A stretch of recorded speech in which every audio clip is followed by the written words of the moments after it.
This is CBC Winnipeg News.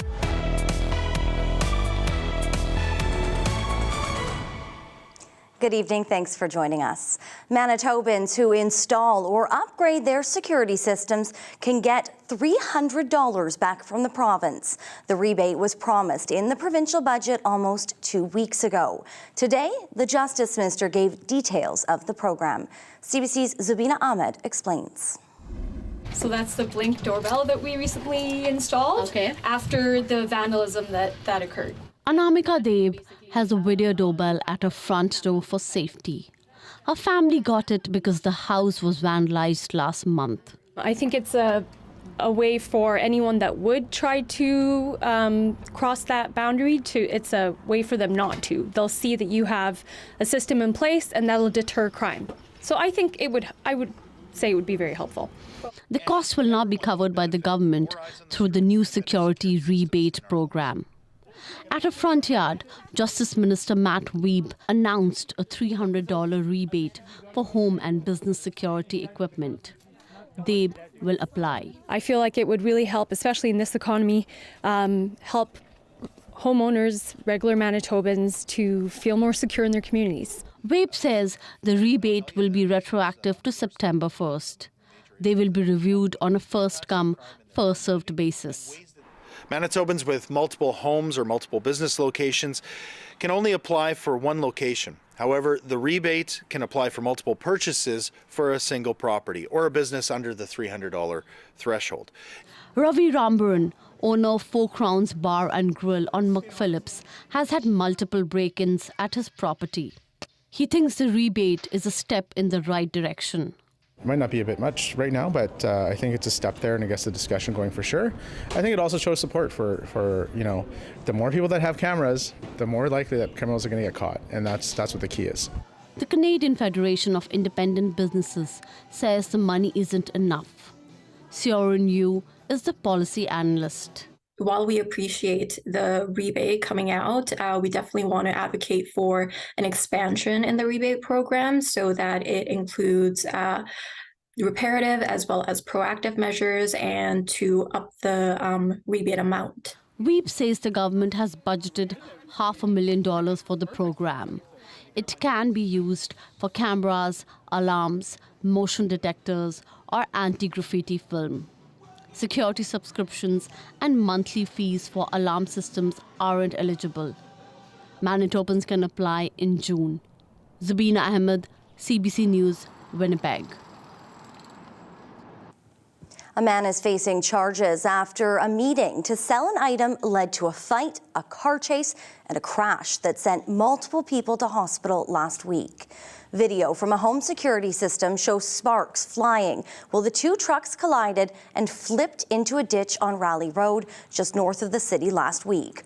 RCMP say a meeting escalated into a fight between people in both cars, which led to the high-speed chase. 4 people in the Dodge pickup were injured. The 30-year-old driver of the other truck has been arrested for 4 counts of dangerous driving, causing bodily harm, and assault with a weapon.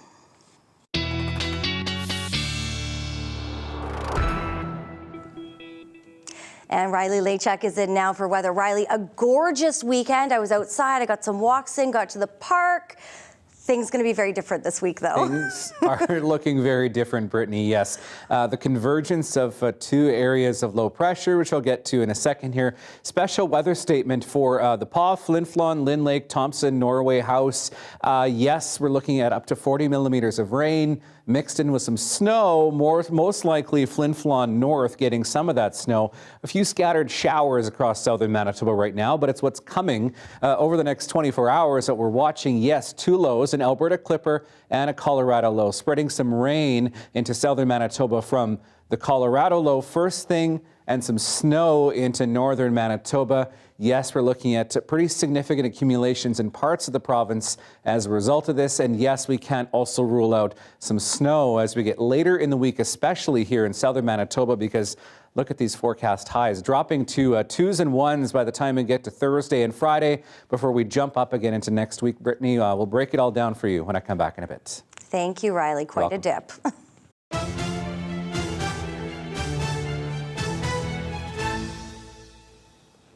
The owners of the playoff-bound Winnipeg Jets say they've never lost money on the team, not even during the recent downturn in ticket sales. CBC's Bartley Kivez reports.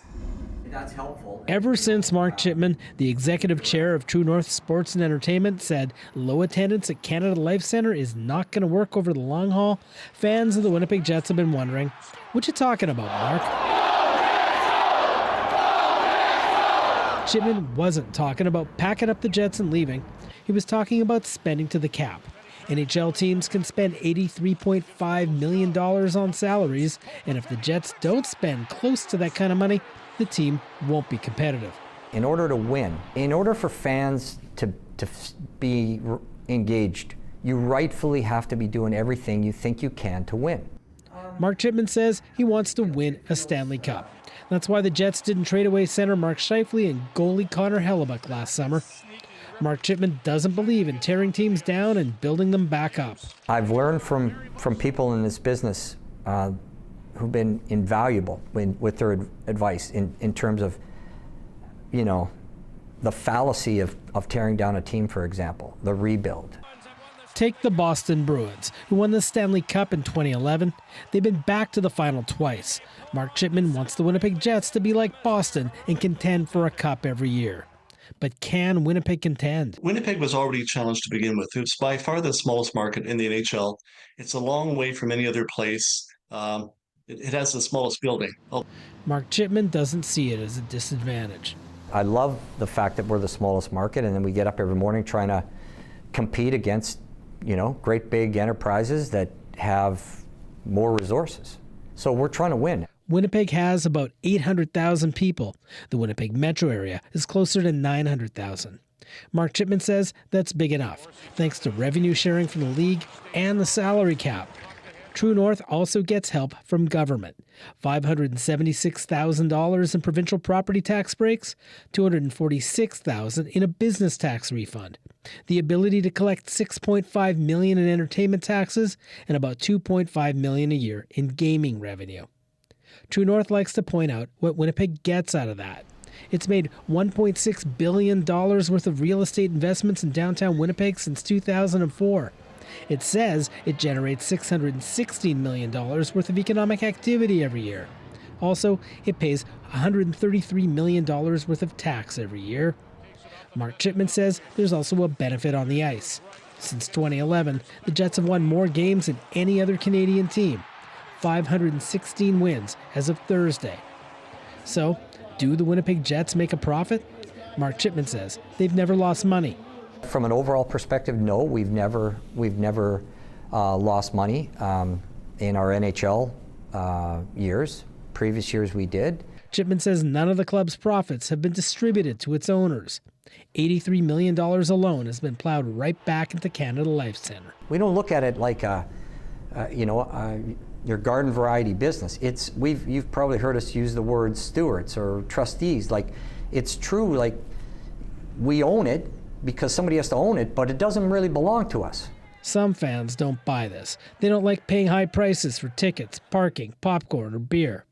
Chipman says the revenue pays for the players who win the games and bring the fans so the smallest market in hockey can be competitive. Bartley Kivez, CBC News, Winnipeg. The Winnipeg Jets have won 6 games in a row as the end of the regular season nears.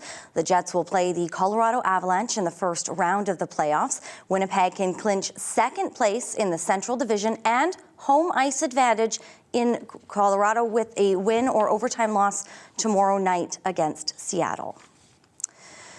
The Winnipeg School Division met with educational assistants today to discuss a new approach for students with disabilities. They met at Techvoc High School to discuss a plan by the division to get more students to attend catchment schools in their neighborhood.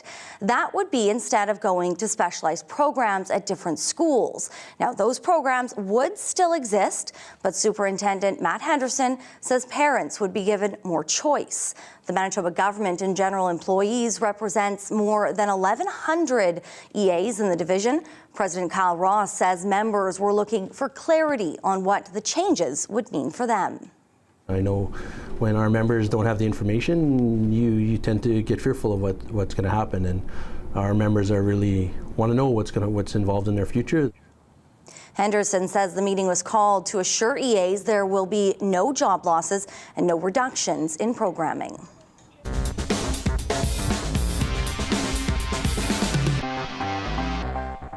People in southwest Winnipeg have been waiting for years for the city to build a new recreation complex. Last week, that project was pushed back amid skyrocketing costs. CBC's Cameron McLean has more on just how long the delay could be. The field where the South Winnipeg Recreation Campus will go is currently empty. Construction was supposed to start in 2022, but there were delays getting funding. Now, costs have risen to $94 million, $23 million over the original budget adopted in 2019. Finance Committee Chair Jeff Broady says design work has been paused while staff consider options. We'll be looking at that and soon. It's not going to be something that's going to be, come stale and we're going to let it sit forever. There's a report coming, I believe, in May or June. So decisions are imminent. So I don't take this as a sign that things are on delay forever. This is just a very temporary pause. The plans call for a massive facility with 3 gyms, a running track, and fitness facilities included in its first phase. It will be built on Bison Drive, west of Frontier Trail, and cover most of the southwest corner of the city with a population of around 120,000.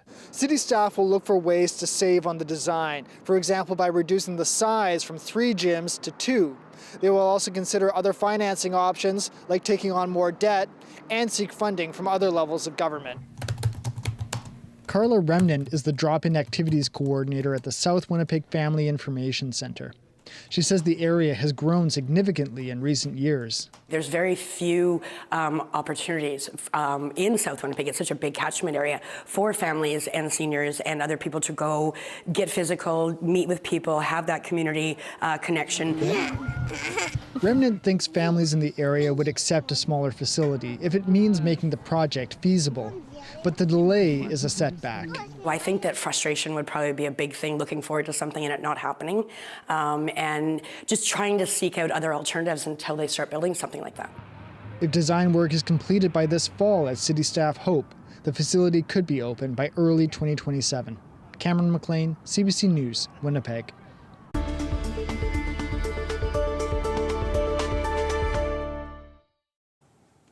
The Tories are crying foul after some staff at Shared Health were let go. For more, we're joined by the CBC's Ian Fraze live in our newsroom. So, Ian, what happened? Yeah, we're just confirming this over the last half hour, but some recruiters have been cut. They worked in staff and talent acquisition, attending career fairs and taking part in online recruitment. Now, Shared Health wouldn't say how many people have been impacted, but say this work has been the work handled by this team has been consolidated. PC health critic Kathleen Cook brought this up in question period today, but wasn't exactly aware of what's been cut. She slammed the health minister today for directing further questions about this to Shared Health. I find that to be an astounding lack of accountability from the Minister of Health. When we're talking about the #1 issue facing healthcare in Manitoba, which is staffing, that they are unaware of what's going on with the largest service delivery organization in the province. I would expect a more robust answer about exactly what's happened here. Shared Health says staff recruiting is still happening. The government, in fact, is developing its own office focused on recruitment and retention. Maybe that office will handle some of this work around career fairs and online recruitment. But at this point, Brittany, that's all we know. Over to you. Thanks, Ian. CBC's Ian Fraze. Well, a new report shows a more than 5-time increase in overdose deaths in Manitoba between 2019 and 2021. The Canadian Medical Association Journal report looks at opioid deaths across 9 provinces and territories. It found a doubling in overdose deaths during the 3-year period. Manitoba had the sharpest rise and the 3rd highest number of deaths in the country, only behind Alberta and Saskatchewan. Men in their 30s made up the largest number of deaths.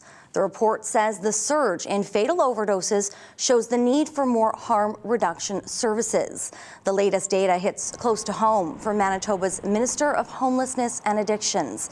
Bernadette Smith says she's lost several loved ones to drug-related deaths. I alone lost my brother-in-law. I lost 2 cousins last year. I mean, this is This is hurting people. This is hurting families. This is hurting communities. We have a duty to and a responsibility to do something about this, but I think more greatly too, as a community, we have to come together and support one another. Smith says tackling this issue is a responsibility of both government and the broader community. A fight outside a St. James restaurant put one man in hospital this weekend after he was stabbed. Police say a brawl between a number of people broke out shortly after midnight Sunday in the parking lot of the Smitty's restaurant. Officers say the situation quickly escalated from a small dispute into someone pulling out a knife. One man suffered a major injury and needed to be hospitalized. Police say everyone involved were in their 20s and 30s and call the incident concerning to the community. Police want to speak with anyone who may have video of the fight. Authorities are also investigating a shooting near the Health Sciences Centre. It happened around 11:45 last night, and police say one man was shot. No word yet on any arrests. Maxim Dale Garneau is facing numerous charges, including 2 counts of second-degree murder. He was arrested last Thursday in connection with the deaths of 2 people in the city's north end. The 27-year-old was found in the city's Point Douglas area. A loaded rifle was said to have been discovered inside his backpack. The community near Sargent Park tennis courts is celebrating a big win. A City of Winnipeg committee recently voted not to renew the lease of the nonprofit that ran them for 10 years. People living in the area said fees and limited hours were a barrier for those wanting to try the sport. Starting this year, people will now play for free. Some local tennis buffs gathered yesterday to celebrate. What does it mean for these tennis courts to be, public, now run by the city and run by the groups, and to be open again? Oh, we're all excited. I've been a member in that facility for over 30 years, and it's really nice to get it back. All of us are happy. It's been a long time coming. We waited 10 years for this. I have some friends that are kind of interested in playing tennis, so it would be fun if they go there and play with me and my friends. The tennis courts used to be free and open to everybody, and 10 years ago the city decided to do a lease for the tennis courts, which was no longer open to the public. So the community really wanted the tennis courts back. The issue was being able to have full access for residents and being able to play tennis for free, I think, in an inner city neighborhood is really important. What are some of the things you're going to do to help maintain? The main thing is keep it safe for everyone and clean it whenever possible. And I'm pretty sure there's a lot of volunteers, including myself, that will do that. So it won't be any problem. We did that before for a number of years. So I don't think it's going to be an issue. For north and south, east and west, it's open for everybody. That's what it's for. When they heard Sargent Park is a good place to play.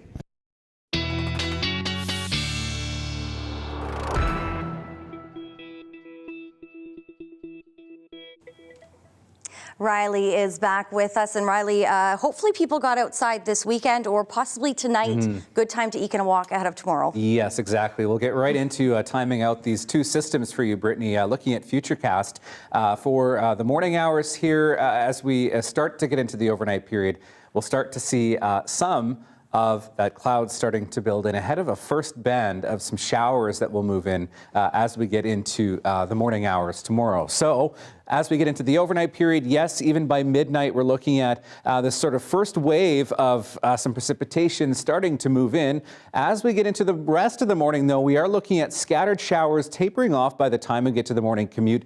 At least here in the Red River Valley, some scattered showers, but the main event from the Colorado low begins to move into southwestern Manitoba, areas like Brandon, while the Alberta Clipper begins to have its impact on parts of northern Manitoba. So as we advance through Tuesday into Wednesday, yes, as temperatures cool Tuesday into Wednesday, a chance at least depicted by Futurecast that we could see some of this at least first thing in the morning Wednesday as some wet snow or some light flurry activity. As we advance through the rest of Wednesday into Thursday, we'll see more of the impact here in the south from the Alberta Clipper, this bringing us some scattered flurries and even some light snow as we get through the rest of Thursday.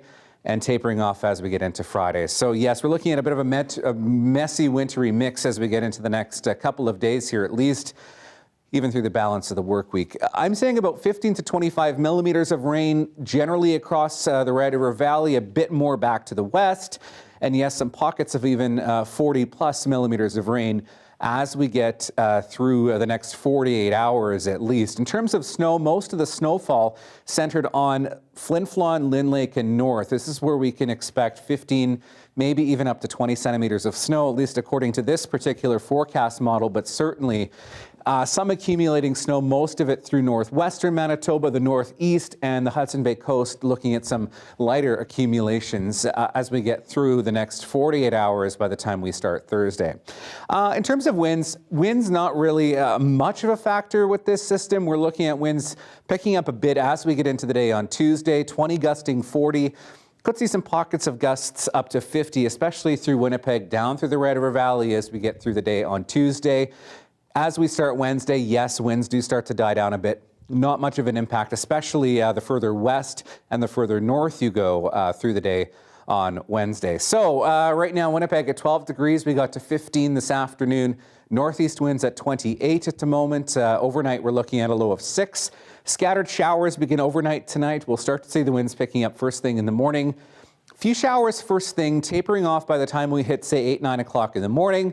And then periods of rain beginning in the afternoon. Southeast winds gusting to 50. And this is kind of what we get for the next few days. Temperatures tumbling to 1 degree by Friday. Lows back below freezing, and some sunshine on the horizon, Brittany. 7 degrees for Saturday. Riley, I knew it was too good to last this early. Thanks so much. You're welcome. Tomorrow is federal budget day with billions of dollars in promises for new initiatives. It remains to be seen how the Liberals will pay for it all. The latest on what's expected in tomorrow's budget after the break.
Federal Finance Minister Chrystia Freeland is set to present the 2024 budget tomorrow.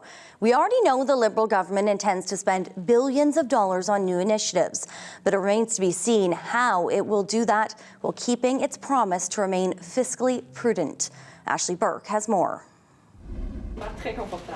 A new pair of shoes for a budget that might feel like a retread. The finance minister's purchase from millennial and Gen Z entrepreneurs, the generation her party is trying to win over with its budget. We already have a good idea of what initiatives are in the budget, but we don't know how the government intends to pay for them. Our country cannot succeed unless young people succeed. The Prime Minister didn't offer any hints about new sources of revenue, instead focusing on his message to young Canadians. Our country cannot succeed unless young people can imagine themselves succeeding. And they just don't feel that right now. So far, the Liberals have revealed $38 billion in commitments over a number of years. That will cover initiatives for housing, artificial intelligence, and a national school food program. So far, about $17 billion in promises involve loan-based programs. About $21 billion could hit Canada's bottom line directly. Will we see the deficit grow? No. That means new revenue needs to come in. Let's be honest, they have to raise taxes. I mean, how else are we going to do this? I don't think that it should be a big secret, but can we do it in a thoughtful, provocative way? The NDP wants the government to make companies pay. Let's take on the corporate greed, which is driving up the cost of living. But experts warn if that happens, the costs could get passed on to consumers. When you're looking to raise revenues, often you need to apply a tax that's going to affect a broad portion of your income earners. Otherwise, and that includes middle income earners. So I'm not quite sure how we're going to get around this, to tell you honestly. The finance minister has repeatedly said the government will not raise taxes on the middle class. Tomorrow, we're expecting to find out if the wealthiest corporations and taxpayers may have to pay more. Ashley Burke, CBC News, Ottawa. Israel says it will respond to the weekend attack by Iran. Tehran claimed the attack was a response to a strike on the Iranian consulate in Damascus earlier this month. Israel hasn't confirmed or denied it was behind that attack. Now, Israel's allies, including Canada, are warning against escalating the conflict further. CBC's Chris Brown has the latest from Jerusalem. The aerial barrage Iran unleashed on Israel overnight Saturday could have caused tremendous damage. Instead, Iran telegraphed the attack in advance, giving the air defenses of Israel, the United States, and other countries time to prepare and shoot down all but a few of the projectiles. In a desert Bedouin community in Israel's south, a 7-year-old girl suffered a head injury from falling shrapnel. The children were frightened and wanted to run away from home, and that's when the missile hit, said her father. After a meeting of its war cabinet, Israel's military chief of staff vowed a response is coming. This launch of so many missiles, cruise missiles and drones, will be met with a response, said Herzi Halevi.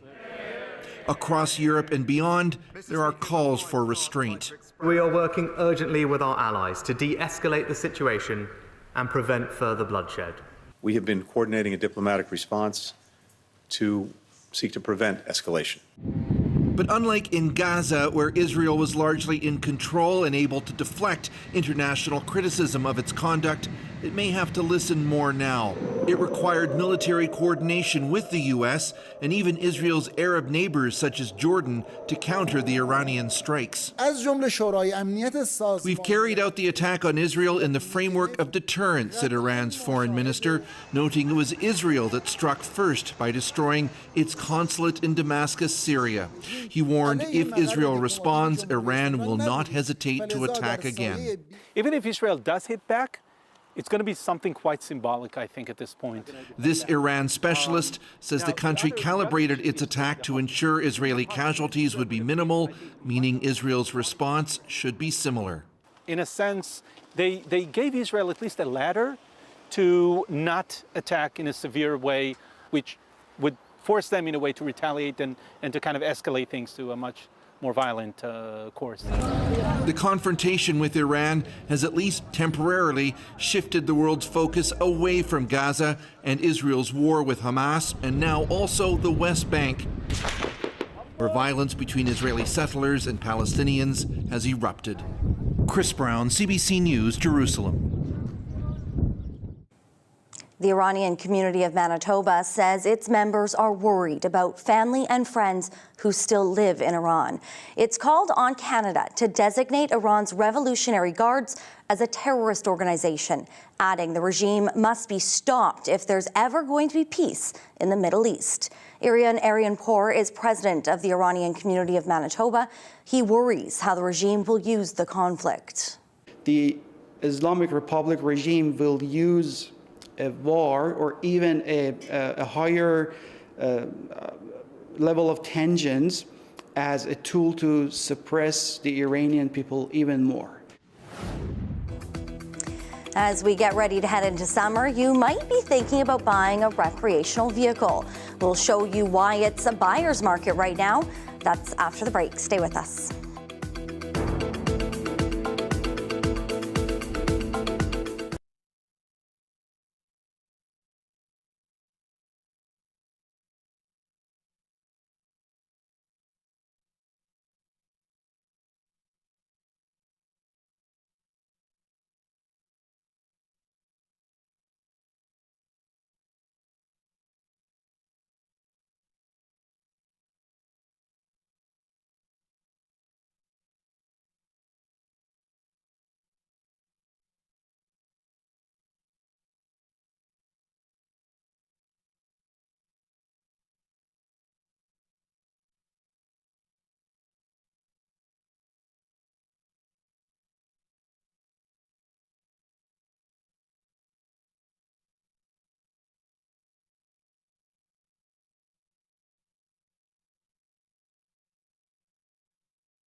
If you want to buy a recreational vehicle to drive this summer, well, you're in luck. It's a buyer's market. Sales soared during the pandemic, but have since sizzled. In fact, many RV owners are trying to unload the ones they already have. Paula Duhacek has more. All right, here's the unit. Jason Huntley bought this RV in 2018, but with his kids growing up, he's trying to sell. Has all your everything you need from home on wheels. Emphasis on trying. It's been listed online almost a year. I've let the ad expire, as you would say, and then restarted it a few times. But interest is pretty minimal. Problem is, the market is very different from a few years ago. RV sales surged during the pandemic. It was a way that people could still travel and have family vacations while staying close to home. But these days, people who can afford to go on vacation can take an airplane to get there. Plus, amid high interest rates and inflation, other people who may want an RV just can't afford one anymore. People have a little bit less discretionary income, and so they may have delayed their purchasing. People aren't just putting off their purchases. A growing number are also selling off their RVs using the website rvdealers.ca. We get people trading in their units, and we also have the certain cases where people maybe decided to just get out of the lifestyle completely. It was basically turbocharged demand, and that's not sustainable permanently. Still, this analyst thinks the industry will bounce back. Many of these customers are going to stay in the outdoor lifestyle, and I think that's going to help sell more RVs longer term because you're going to have a wider customer pool than you did pre-pandemic. As for seller Jason Huntley, he still expects some short-term trouble unloading his RV. I don't believe we've seen the worst of it yet. He's still hoping to sell, but isn't holding his breath. Paula Duhacek, CBC News, Calgary.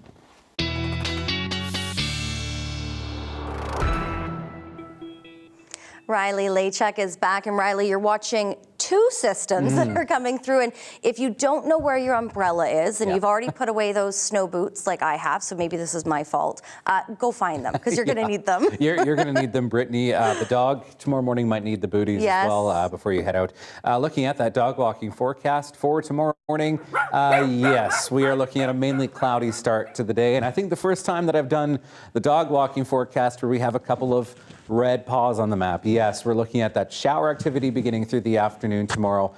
Mainly cloudy through the morning hours, but yes, we could see some scattered showers first thing. And yes, thank you to Josie for sending this picture of Sandy in, who might get a bit wet over the next few days on that walk. You can send me your pictures to talkback at cbc.ca. I have an overland flood warning to tell you about tonight as well, impacting Swan River, Flin Flon, and the Pas. Yes, we're looking up to 50 millimeters locally, generally 20 to 40 millimeters of precipitation, rain, snow combined. But yes, we could see some pockets of higher accumulation over the next few days, prompting the province to issue an overland flood warning, saying some of that is possible, especially as we kind of go through some of the snow melt as well, still in some of the higher elevations. So today, getting up to 16 in Melita, 13 in Swan River, 14s for the Red River Valley, although the Forks did get to just about 15 degrees this afternoon. 8 in Thompson today and -3 in Churchill. So yes, temperatures that are going to look a lot different in the next 48 hours or so. As we look at your weather forecast now for tonight, chance of scattered showers as we get through the overnight hours tonight. We're looking at temperatures of 5 degrees overnight in Winnipeg, 6 in both Portage and Brandon, 4 overnight in Dauphin. Into the north, around the freezing mark, chance of showers and some wet flurries through Flin Flon and the Pas. More toward the morning hours, but a mainly cloudy to a mainly clear night, and temperatures down to -9 overnight in Shamattawa.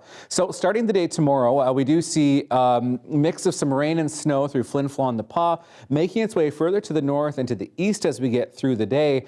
So we're looking at temperatures of 4 degrees with showers through the Pas, Grand Rapids, Norway House, more like a snow event potentially for Flin Flon at 3 degrees. For the south, yes, a wave of showers moves through pre-dawn as we get through the afternoon. Rain begins in earnest through the southwestern corner of the province, moving further into the Red River Valley as we get through the afternoon tomorrow. Mainly cloudy into northwestern Ontario. Temperatures, Brittany, around 10-12 degrees for your Tuesday. Thank you, Riley. You're welcome.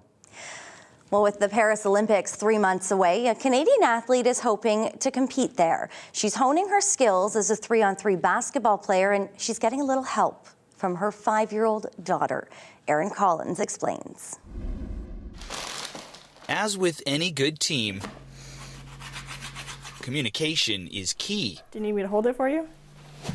It may not look like it, but this is part of Olympic hopeful Paige Crozen's daily training routine. 5-year-old Poppy helping to keep her mom moving. Okay, let's go, girl. Nice. This single mom focused on getting to the Olympics in Paris. Her daughter along for the ride. Okay, so we're gonna start like this. Every step of the way. Land it! Poppy pitching in to help Paige achieve her Olympic dream. So like one hand at the bottom and the other hand on the side, and then frog, drop neck. Nice. So what's harder, making a three-point shot or being a single mom? Well, I've probably taken about 50,000 three-point attempts in my career, and it's my first time being a single mom, so definitely being a single mom. A technicality kept Paige from getting to the last Olympics, the first for her sport of 3-on-3 basketball. Now we go, Paige. Poppy was there too, helping to provide perspective. Coming home to Poppy, and she comes and runs up and gives me a big hug, and then she tells me about the scrape on her knee, and that's the biggest thing in her world. And now the push is on to get to Paris. Paige and her teammates prepping to play in a qualifying tournament in May, confident in their team's chances. We just need to get our reps in and get our flow, and we'll be set. We have so many great pieces, and we'll figure it out. The entire team encouraged by the development of its smallest member. 11, 12, 13, 14. We've seen Poppy grow for the last 5 years as she started playing 3x3, like literally from birth, you know, so. And win or lose, the real lessons learned on this court have little to do with basketball. Find something that you love, something that you're passionate about, find a great group of friends and a community within that, and then do that for as long as you can, at whatever level you choose. I think we're at 2. This team already winning, no matter the score. Sometimes if you make bigger bunny ears, it is a little bit easier, but whatever your preference is. Erin Collins, CBC News, Lethbridge. Nice shot. Coming up next, the latest in our Communities in Focus series. We'll take you to Ericsdale, where residents say the healthcare situation is dire. Stay with us.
As part of our Communities in Focus series, CBC visited communities in Manitoba's Interlake region. This next story takes us to Ericsdale, where residents say the healthcare situation is a matter of life and death. The Premier said this month the hope is to have shovels in the ground within 2 years for a new ER at Ericsdale's hospital. But in the meantime, many in the community continue to deal with spotty access to emergency care in their own backyard.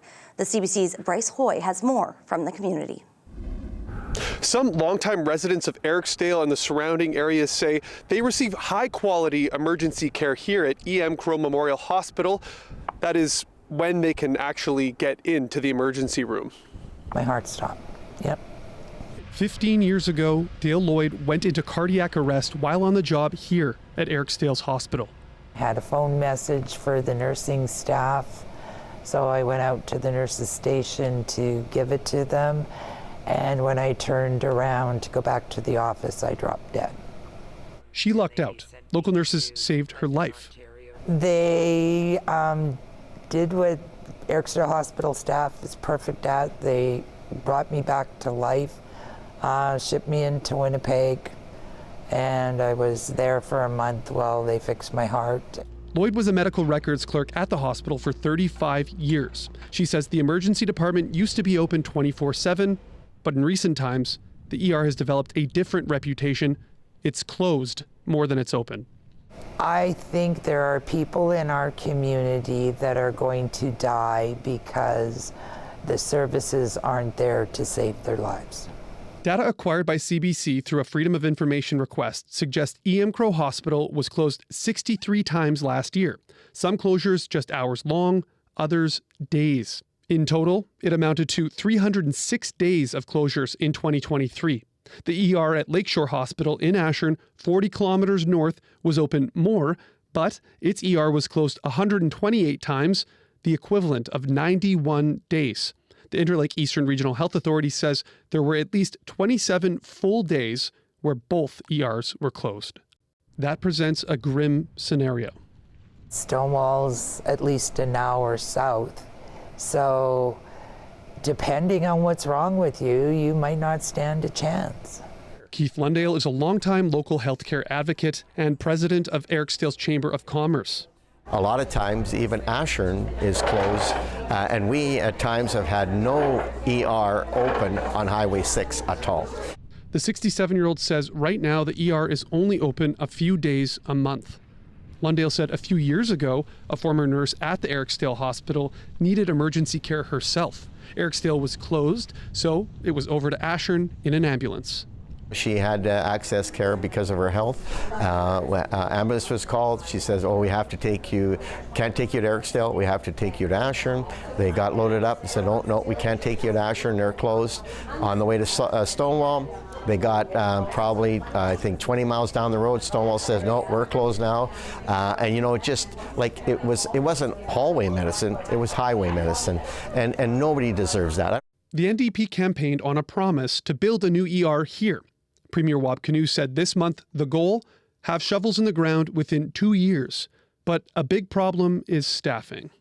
Dr. Jade Young has roots here. The Métis physician was born and raised in Ericsdale. She works at a local clinic, and she's been at Ericsdale's hospital and ER for 3 years. She says they used to be able to keep the emergency room open 15 days a month. We've had a drastic decline in access to emergency care here, even during my short time working here. In her 3 years there, Dr. Young says the hospital has gone from 4 lab technologists down to 1, and she says without one on shift, you can't run an emergency department. She says Ericsdale Hospital has also gone from the equivalent of 2.5 physicians to 1.5 physicians. She says people are getting burned out. I do my best to transfer people out who are not going to be sorted in a timely fashion, because I'm a human being that has been, working for typically 30 hours in a row with only like 2 to 3 hours of sleep. Manitoba Health Minister Uzoma Asseguara recently met with Ericsdale residents to talk healthcare. Asseguara pointed to over $300 million in this year's budget for recruiting and retaining healthcare workers in Manitoba, focusing on changing the culture in the system to make it more appealing. They say they recognize the need to train more lab technologists, doctors, and other workers in Ericsdale who may be more likely to stay in their home community, like Dr. Young has. The Interlake Eastern Regional Health Authority says it's actively recruiting medical students. They're expecting 6 internationally trained medical graduate physicians to the region this summer. 2 have accepted jobs in Aschern. There's also an urgency to get healthcare right in this aging community of Eriksdale. 75-year-old Donna Kingsley says she sent a letter to the Regional Health Authority and Health Minister outlining a variety of concerns. She's questioned whether she should leave her home of over 40 years and move to Winnipeg just to be closer to more emergency care options. And the emergency care in Winnipeg is already overburdened. And the other thing is, how can we encourage people to come and live in our community if they don't have health care system? I have family members with heart conditions. I have a heart condition. I've had friends have strokes, people with cancer. Like, there's lots of care needed to be given out of our facility. Having worked at the Eriksdale Hospital for over 3 decades, Dale Lloyd knows firsthand the hospital can continue to provide life-saving emergency care with the right supports. I've seen lives saved, like lives that you didn't think were going to be saved. And it's urgent to get something happening back in our hospital. 2 days in 2 weeks doesn't cut it. Bryce Hoy, CBC News, Eriksdale, Manitoba. Still ahead, Riley Lachak is back with our final check on your forecast. You're watching CBC Winnipeg News.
All right, we'll have a look at your national weather forecast now for your Tuesday. Yes, still seeing some snow through parts of Alberta. Calgary tomorrow, some snow at 3 degrees. We'll see that Alberta Clipper moving across Saskatchewan and Manitoba as we get into the day tomorrow. So mainly cloudy in Regina, but places like Flin Flon in through Lynn Lake looking at some snow for tomorrow. Mainly sunny on the west coast, and we're looking at temperatures a bit more seasonal through southern Ontario, southern Quebec, and some rain through the maritime provinces. So we're looking at some scattered showers first thing in the morning tomorrow, 6 degrees when we wake up in Winnipeg. Winds pick up to southeast 30, gusting to 50, and we're looking at a high of 12 degrees tomorrow. That's about as good as we get for this week. 8 degrees for Wednesday with some periods of rain, some snow, and then we start to see a little bit more sun and temperatures rebounding a bit as we get into next week. 13 for Sunday and 14 for next Monday. Well, it's the end of an era for the iconic Mitzi's Chicken Finger restaurant in downtown Winnipeg. After more than 4 decades in business, the owner, Brittany, is retiring. Winnipeggers lined up down the street over the weekend to make sure they got a final taste and to share some memories before the doors closed for good. This is your Daily Lift.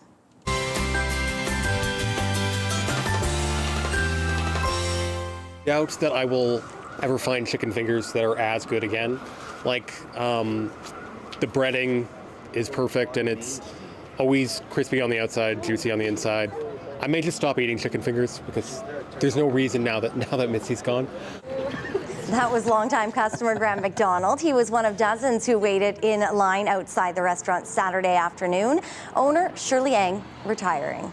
Well, it's been open for 46 years, but there is some good news. Ang says she does continue to plan making her honey dill sauce and selling that in stores. Riley, I have to say, my mom was in town this weekend, and that was one of 3 made in Manitoba things I sent her home to Vancouver with for my nephews to get a little taste of that. So I'm glad they're still going to keep selling And you're going to have to keep shipping it back over and over. I think I've just made more work for myself is all I've done. Exactly. Pull out those umbrellas because you're going to need them this week. Have a wonderful night. Have a good night, everyone.